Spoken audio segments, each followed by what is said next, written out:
YCP why not 175ని చిత్తు చేసేందుకు చంద్రబాబు గారు ఒక వ్యూహాన్ని రచించారని, అందులో భాగంగానే వైనాట్ 160 పేరుతో ఈ నెల 17వ తేదీ నుంచి ప్రజల్లోకి బలంగా వెళ్ళబోతున్నారు, దానికి 17వ తేదీన శంఖారావం పూరించబోతున్నారు అంటూ కూడా ఒక వార్త ఇప్పుడు సోషల్ మీడియాలో చక్కర్లు కొడుతున్న నేపథ్యంలో ఈ అంశానికి సంబంధించి మనతో మాట్లాడేందుకు ప్రముఖ రాజకీయ విశ్లేషకులు, ప్రముఖ సీనియర్ జర్నలిస్ట్ సిఎస్ రావు గారు మనతో ఉన్నారు. సార్తో మాట్లాడదాం. సార్ నమస్తే. సార్ నమస్తే. సార్, జగన్మోహన్ రెడ్డి స్లోగన్ అయినటువంటి వైనాట్ 175ని చిత్తు చేసేందుకు చంద్రబాబు గారు ఒక బలమైనటువంటి వ్యూహాన్ని రచించారని, అందులో భాగంగానే వైనాట్ 160 పేరుతో ఈ నెల 17వ తేదీ నుంచి ప్రజల్లోకి బలంగా వెళ్లేందుకు శంఖారావాన్ని పూరించబోతున్నారు అంటూ కూడా ఒక వార్త ఇప్పుడు సోషల్ మీడియాలో చక్కర్లు కొడుతూ ఉంది. ఏంటి సార్, నిజంగా వైనాట్ 160 స్లోగన్తో జగన్మోహన్ రెడ్డికి చంద్రబాబు గారు చెక్ పెట్టబోతున్నారా అంటే ఏం చెప్తారు? సో ఒకటేంటంటే జగన్మోహన్ రెడ్డి మొదటి నుంచి వైనాట్ 175 అన్నారు. ఎప్పుడన్నారు? ఎప్పుడైతే పార్టీ బలహీనపడుతుందని చెప్పి ఆయన గ్రహించాడో ఆ రోజు నుంచి వైనాట్ 175 అంటూ ఒక బూస్టప్ ఇచ్చేటువంటి ఒక స్లోగన్ని అందుకున్నాడు జగన్మోహన్ రెడ్డి. ఆయన ఆ స్లోగన్ని అందుకున్నటువంటి రోజే 40 మంది గ్రాఫ్ బాగలేదని చెప్పి అనౌన్స్ చేశాడు. మీ గ్రాఫ్ బాగలేదు, రాబోయే రోజుల్లో నేను మార్చేసుకుంటాను అని చెప్పారు. అంటే మేకపోతే గాంభీర్యం ప్రదర్శించింది. గాంభీర్యం అంటే 175లో 40 తీసేయి, 135 అంతే కదా. వైనాట్ 175 ఎలా అంటారు? అయిపోయింది. అది అయిపోయిన తర్వాత 2-3 సార్లు మీటింగ్లు పెట్టుకున్నారు. ఇప్పటికి 14 లిస్టులో 13 లిస్టులో వచ్చినాయి. దాదాపు 60 మందినో 70 మందినో మార్చారు. మొత్తం 90 మందిని మార్చే అవకాశం ఉందని చెబుతున్నారు. 90 మందిని మార్చే అవకాశం ఉందని చెబుతున్నాడు. 175లో 90 తీసేయి, 90 మందిని మారుస్తున్నారంటే వాళ్ళు ఓడిపోతున్నారనే కదా. 175లో 90 మంది తీసేస్తే 85, అంతే కదా. అంతే కదా. అంతే. సో 85 మందిని గెలిపించుకునేదానికి ఛాన్స్ లేదని ఆయన ఒప్పుకుంటున్నాడు. సో కాబట్టి వైనాట్ 175 ఎందుకు అంటున్నాడు ఆయన అని అంటే, ఓడిపోయేటప్పుడు కొంత ధైర్యం ఇవ్వడానికి, జారిపోకుండా ఉండటానికి క్యాడర్ కానీ లీడర్లు కానీ అలాంటి స్లోగన్లు ఇస్తూ ఉంటారు జనరల్గా. అవును, జనరల్గా అలాంటి ఎప్పుడు కూడా సాధ్యం కానటువంటి వాటిని సాధ్యమయ్యేటట్టు క్రియేట్ చేసేది ఎప్పుడంటే అలాంటి సమయంలోనే. కానీ చంద్రబాబు నాయుడు అలా కాదు. చంద్రబాబు నాయుడు ఏంటంటే చాలా సైంటిఫిక్గా ఆలోచించి ఆయన 160 టార్గెట్గా పెట్టుకొని మనం వెళ్ళాలి అని చెప్పి దిశానిర్దేశం చేశారు తెలుగుదేశం పార్టీ క్యాడర్కి. ఎప్పుడు దిశానిర్దేశం చేశాడు? మంగళవారం రోజున ఆయన టెలికాన్ఫరెన్స్ పెట్టారు. టెలికాన్ఫరెన్స్ పెట్టి దాదాపు 57,000 మందితోటి ఆయన మాట్లాడారు. మంగళవారం రోజు ఆయన మాట్లాడినటువంటి మాటలు అలాగే దిశానిర్దేశాన్ని కనుక మనం గమనిస్తే, రాబోయేటువంటి రోజుల్లో బీజేపీ అలాగే జనసేన పార్టీకి ఇచ్చినటువంటి సీట్ల షేరింగ్, ఆ తర్వాత తెలుగుదేశం పార్టీకి ఎన్ని ఉన్నాయి, మనం ఎన్ని గెలిపించుకోవాలి, ప్లస్ క్యాడర్ కానీ ఓటర్స్ని కానీ సాలిడ్గా ఉండే ఓటర్స్ కానీ బీజేపీకి అలాగే జనసేనకి కోఆపరేట్ చేయాలి. సో ఖచ్చితంగా ఈ కూటమి అనేది కలిసి పనిచేయాలి, పొత్తు ధర్మాన్ని పాటించాలి, మనం క్యాడర్ కూడా సహకరించాలి, లీడర్లు కూడా సహకరించాలని చెప్పి ఆయన దాదాపు 57,000 మందితోటి టెలికాన్ఫరెన్స్ సుదీర్ఘంగా నిన్న ఇవ్వడం జరిగింది. దాంట్లో చాలా క్లియర్గా దిశానిర్దేశం చేశారు ఆయన. సో స్టేట్ల షేరింగ్లో జనసేనకి బీజేపీకి పోగా అసెంబ్లీ స్థానాల్లో 144 స్థానాల్లో పోటీ చేస్తుంది తెలుగుదేశం పార్టీ. 144 పోటీ చేస్తుంది.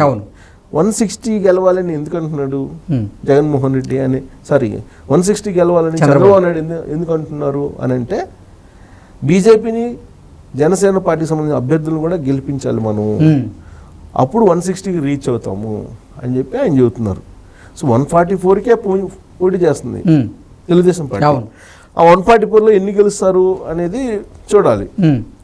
ఓవరాల్గా ఏంటంటే బీజేపీ జనసేన తెలుగుదేశం పార్టీ కలిసి 160 గెలవాలి అనేటువంటి ఒక టార్గెట్ అయితే పెట్టారు చంద్రబాబు నాయుడు. ఆ టార్గెట్ పెట్టడం వెనుక లాజిక్ ఏంటంటే, తెలుగుదేశం పార్టీ క్యాడర్ కానీ లీడర్లు కానీ బీజేపీకి జనసేనకి పూర్తి స్థాయిలో కోఆపరేట్ చేస్తారా లేదా అనేటువంటి సందేహాలు ఉన్నాయి. అలాగే జనసేనకు కూడా అలాంటి సందేహాలు ఉన్నాయి. సో బీజేపీకి ఎలాగో 100 కన్నా తక్కువ ఉంటాయి కాబట్టి వాళ్ళకి ఎలాంటి సందేహాలు ఉండవు. ఇప్పుడు హోల్సేల్గా ఇప్పుడు జనసేన కానీ తెలుగుదేశం పార్టీ కానీ బీజేపీకి సపోర్ట్ చేయాలి. 100కు 100% వాళ్ళు సపోర్ట్ చేస్తేనే వాళ్ళు గెలిచే అవకాశం ఉంది. సో బీజేపీకి అసలు ఎందుకు చేయాలి మనం అని చెప్పి అనుకుంటారు కదా లీడర్లు, క్యాడర్ అనుకుంటారు కదా. బీజేపీకి ఎక్కడైతే ఇస్తారో 6 లోక్సభ అలాగే 10 అసెంబ్లీలు ఆడ గెలవడం అనేది అసాధ్యం, చాలా వరకు అసాధ్యం. నేను అనుకోవటం ఆ 10 తీసేసి 160 టార్గెట్ పెట్టాడా జనసేనకను తెలుగుదేశం పార్టీకి అని చెప్పి అనుకోవడానికి కూడా అవకాశం ఉంది. ఎందుకంటే ఆ 10లో ఇప్పుడు బీజేపీకి ఇచ్చిన 10 బూడిదలో పోసిన పన్నీరే.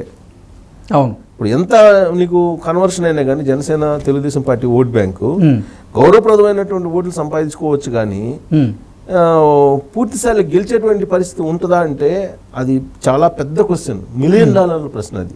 దానికి విశ్లేషణ చేయడం కూడా ఎలా చేయాలనేది కూడా అర్థం కావట్లేదు. ఎందుకంటే 0.5% ఉన్నటువంటి బీజేపీకి పొత్తు పెట్టుకున్నంత వలన బీజేపీకి ఓటు పొలోమని వేస్తారా?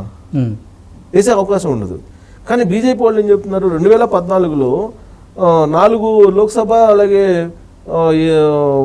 అసెంబ్లీలు 8 ఇచ్చారు కదా, అసెంబ్లీలో గెలిచాం కదా, మేము 4 గెలిచాం కదా, 8 ఇస్తే 4 గెలిచాం కదా అని చెప్పి 2 లోక్సభ గెలిచాం కదా అని అంటున్నారు. కానీ ఆ రోజు పరిస్థితి వేరు. ఆ రోజు నరేంద్ర మోడీ వేవ్ ఉంది. అలాగే నరేంద్ర మోడీ పరిపాలన ఏ విధంగా ఉంటుంది అనేది ఉత్సాహం అనేది ఒకటి ఉంటుంది. నరేంద్ర మోడీ ద్రోహం చేశాడు ఆంధ్రప్రదేశ్కి అనేది ఆంధ్రప్రదేశ్ ప్రజల్లో ఉంది కదా. కాంగ్రెస్ పార్టీ ద్రోహం చేసింది, రాష్ట్రాన్ని విభజన చేసి అని చెప్పి ఒకప్పుడు బలమైనటువంటి కాంగ్రెస్ పార్టీని అసలు భూస్థాపితం చేశారు కదా ఆంధ్రప్రదేశ్ ఓటర్లు. అవును, ఇప్పుడు అమరావతి ఇష్యూలో సఫర్ అవుతున్నారు. రాజధాని లేని రాష్ట్రంగా ఉంది, ప్లస్ ప్రత్యేక హోదా ఇవ్వలేదు. ఇంకొక వైపు ఏమో విశాఖ ఉక్కుని ప్రైవేట్ పరం చేస్తున్నారు. ఇవన్నీ ఉన్నాయి ఇష్యూస్ అన్ని. సో నరేంద్ర మోడీ మీద ఇప్పుడు అభిమానం, ప్రేమ కన్నా కూడా కోపం ఎక్కువ ఉంది ఆంధ్రప్రదేశ్ ప్రజలకి. సో ఇలాంటి సిచ్యువేషన్లో తెలుగుదేశం జనసేన వాళ్ళు పోయి చంద్రబాబు నాయుడు పవన్ కళ్యాణ్ పోయి బీజేపీకి ఓటు వేయండి అని చెప్తే ఎంతవరకు రిసీవ్ చేసుకుంటారు తెలుగుదేశం పార్టీ లీడర్లోకి అలాగే ఓటర్లో క్యాడరు అనేది మనం అంచనా అందట్లేదు. సో ఇలాంటి సమయంలో అసలు బీజేపీకి ఇచ్చినటువంటి 10 అసెంబ్లీ స్థానాలు ఎక్కడ గెలవాలి? 6 లోక్సభ తీసుకున్నారు పైగా. ఈ 6 లోక్సభలో కూడా తెలుగుదేశం పార్టీ బలంగా డ్యామ్ షూర్గా గెలిచేటువంటి లోక్సభ స్థానాలు ఉన్నాయి.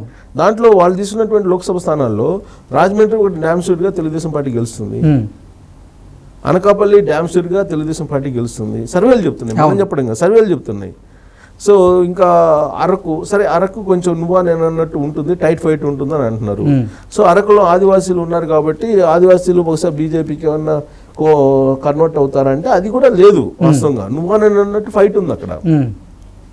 సో అనకాపల్లి పోయింది. ఇంకా మిగతా కాన్స్టిట్యున్సీలు తీసుకుంటే తిరుపతి అక్కడ బలంగా ఉంది తెలుగుదేశం పార్టీ జనసేన 2 అలయన్స్ ఉన్నాయి కాబట్టి అక్కడ బీజేపీ వాళ్ళు తీసుకుంటున్నారు. పైగా అనకాపల్లి ఎవరు పోటీ చేస్తారు? సీఎం రమేష్ పోటీ చేస్తున్నారు అంటున్నారు. సీఎం రమేష్ ఇంతవరకు ప్రత్యక్ష ఎన్నికల్లో ఇంతవరకు పార్టిసిపేట్ చేయలేదు. ఆయన గ్రామ సర్పంచ్గా కూడా గెలిచిన దాఖలాలు లేవు. అలాంటి ఆయన తీసుకొచ్చి అనకాపల్లి ఎంపీగా బీజేపీ గెలిపిస్తే తెలుగుదేశం పార్టీ వాళ్ళు ఎందుకు ఓటేస్తారు, లేదా జనసేన వాళ్ళు ఎందుకు ఓటేస్తారు అనేది ఒక పెద్ద ప్రశ్న, $1 మిలియన్ ప్రశ్న. ఇది చంద్రబాబు నాయుడుకి పెద్ద ఛాలెంజ్ వాస్తవంగా. అసలు నాకు తెలిసి 40 సంవత్సరాల రాజకీయ అనుభవం, రాజకీయ వ్యూహం, రాజకీయ చిత్రతలో చంద్రబాబు నాయుడికి అత్యంత ప్రమాదకరమైనటువంటి, అత్యంత భారమైనటువంటి టాస్క్ ఏదైనా ఉందంటే ఇదే. ఈసారే చంద్రబాబు నాయుడికి రాష్ట్ర ప్రయోజనాల కోసం ఆయన ఏదో పొత్తు పెట్టుకున్నాడు, కానీ అంత ఈజీగా బీజేపీకి ఓటుని కన్వర్ట్ చేయడం అనేది సాధ్యం కాదు. బహుశా అందుకే 160 అని చెప్పి టార్గెట్ పెట్టుకున్నట్టున్నారు. వైనాట్ 160 అని టార్గెట్, అంటే బీజేపీకి ఇచ్చినటువంటి 10 స్థానాలు తీసేస్తే 175లో 165 ఉంటాయి. ఆ 5 మిగతా అయిపోతే 160 టార్గెట్గా పెట్టుకున్నారేమో తెలియదు. మొత్తం మీద 160 స్థానాలు గెలవాలనేటువంటి ఒక టార్గెట్ అయితే పెట్టుకున్నారు ఎవరు? చంద్రబాబు నాయుడు. ఆ మేరకు దిశానిర్దేశం అయితే చేశారు. కానీ బీజేపీ వల్ల మరి ఏం జరుగుతుందో చూడాలి. బట్ చిలకలూరుపేట సభను చూసిన తర్వాత మనం ఒక అంచనాకు రావచ్చు. చిలకలూరుపేట సభ తర్వాత పబ్లిక్ ఒపీనియన్ ఎలా ఉంది? నరేంద్ర మోడీ, చంద్రబాబు నాయుడు, పవన్ కళ్యాణ్ ఒకే వేదిక మీద కనిపించిన ఆ సందర్భంగా ప్రజల యొక్క మూడ్ ఎలా ఉంది? వీటన్నిటిని నిశ్చితంగా పరిశీలిస్తే కానీ మనం ఒక అంచనాకి రాలేము. అయితే చంద్రబాబు నాయుడు అయితే 160 టార్గెట్ పెట్టుకుని వెళ్తున్నాడు కాబట్టి బీజేపీని వచ్చినా రాకపోయినా okay. But Janasena Telugu Desam party బలంగా ఉంది కాబట్టి 160 స్థానాల్లో గెలుస్తాం అనేటువంటి ఒక కాన్ఫిడెన్స్ని క్యాడర్లో, లీడర్లో ఇస్తున్నట్టు కనిపిస్తుంది. నేను టెలికాన్ఫరెన్స్ మొత్తం కూడా చాలా క్లియర్గా 160 స్థానాల్లో మనం గెలవాలి, పార్టీలు బీజేపీ కానీ లేదా జనసేన కానీ లేదా తెలుగుదేశం ఎవరు క్యాండిడేట్స్ ఉన్నా కానీ అటు తెలుగుదేశం పార్టీ క్యాండిడేట్ ఉన్నట్టే మీరు భావించి ఓటేయండి అని చెప్పి ఆయన దిశానిర్దేశం అయితే చేశారు.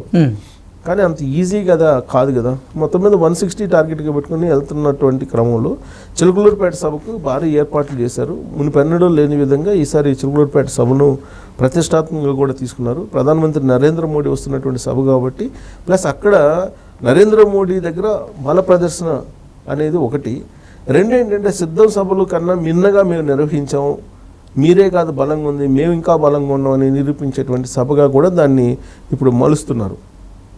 సో ఆ క్రమంలో చిలుకలూరుపేట సభ చూసిన తర్వాత అప్పుడు మనం చంద్రబాబు నాయుడు ఇచ్చినటువంటి దిశానిర్దేశం 160 అనేది రీచ్ కాగలరా లేదా. ఇప్పటికైతే కౌన్సిలింగ్ అయితే బాగా చేశాడు. టెలికాన్ఫరెన్స్లో క్యాడర్కి తమ్ముళ్ళకి కౌన్సిలింగ్ అయితే అద్భుతంగా చేశాడు చంద్రబాబు నాయుడు. కానీ మరి బీజేపీని హఠాత్తుగా కలుపుకోవటం, అసలు జనసేనతో కలవటమే ఇష్టం లేదు చాలామందికి తెలుగుదేశం పార్టీకి సంబంధించి. సరే జనసేనకి ఎంతకంత ఏదో క్రౌడ్ పూలింగ్ ఉంటాడు కాబట్టి పవన్ కళ్యాణ్ సరే కొన్ని చోట్ల సర్ది చెప్పాడు, అయిపోయింది. కానీ బీజేపీ విషయంలో అసలు ఏం చెప్పాలి క్యాడర్కి అనేది కూడా ఆయన అర్థం కాని పరిస్థితుల్లో ఆయన చెప్పారు.